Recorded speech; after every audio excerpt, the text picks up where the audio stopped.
আসসালামু আলাইকুম বন্ধুরা, আপনাদের একটা জিনিস দেখাবো।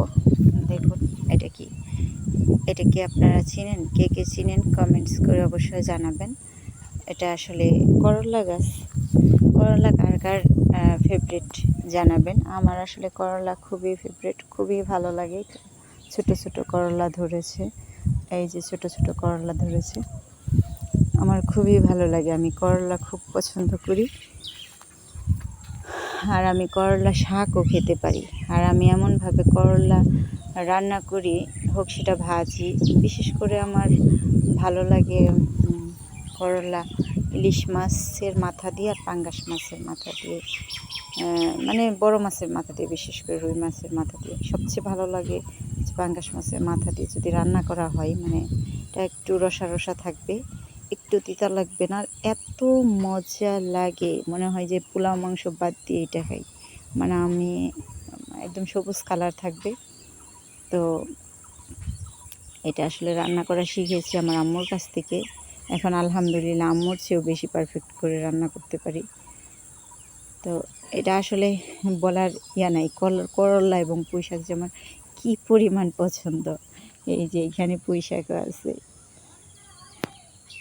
এই যে পুঁই শাকও পাঙ্গাস মাছ দিয়ে, মানে ইলিশ মাছ দিয়ে বা বড় রুই মাছ দিয়ে খুব ভালো লাগে। দেখতেই পাচ্ছেন, মাশাআল্লাহ। আমার আসলে এই সবজি টবজি দেখলেও আমার খুব ভালো লাগে, এই জন্যই আরও দেখি, সবুজের মাঝে আসি আর আপনাদের সাথে একটু একটু ভিডিও শেয়ার করি। খুবই ভালো লাগে। এখানে কয়েকটা করলা গাছ আছে, ওইখানে একটা আছে, ওই তো ওইখানে, ওই যে ওইখানেও একটা আছে। মজা! এই যে পাখি, আসো, আম্মু বাসায় চলে যাবে, আসো। যদিও ওরে ডাকলেও যাবে, ও না ডাকলেও যাবে, তারপরও ডাক দিলাম। করলা গাছটা, এই যে আমার আব্বু ও করলা পছন্দ করে খুব, আর আব্বুর কাছ থেকেই মনে হয় আমার এটা আসছে যে আমি এত করলা পছন্দ করি।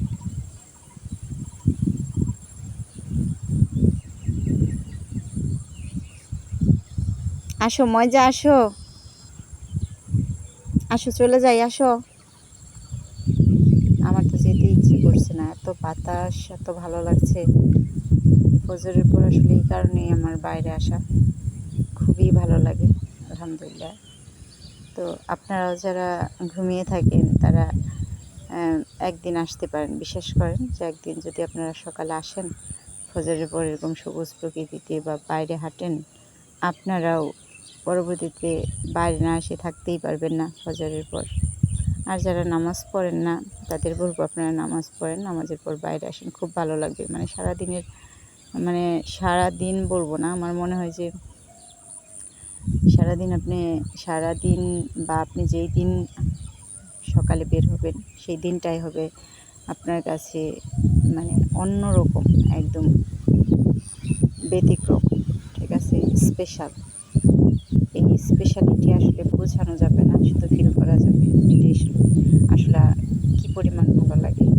আসো মজা, আসো, আসো পাখি, ওই যে আসো আসো, ওই যে দৌড়াইতেছে, ওই যে এই যে আসছে, এই যে শুয়ে পড়ছে, আর ওর বন্ধুর সাথে খেলতেছে, ওই যে ওর বন্ধু।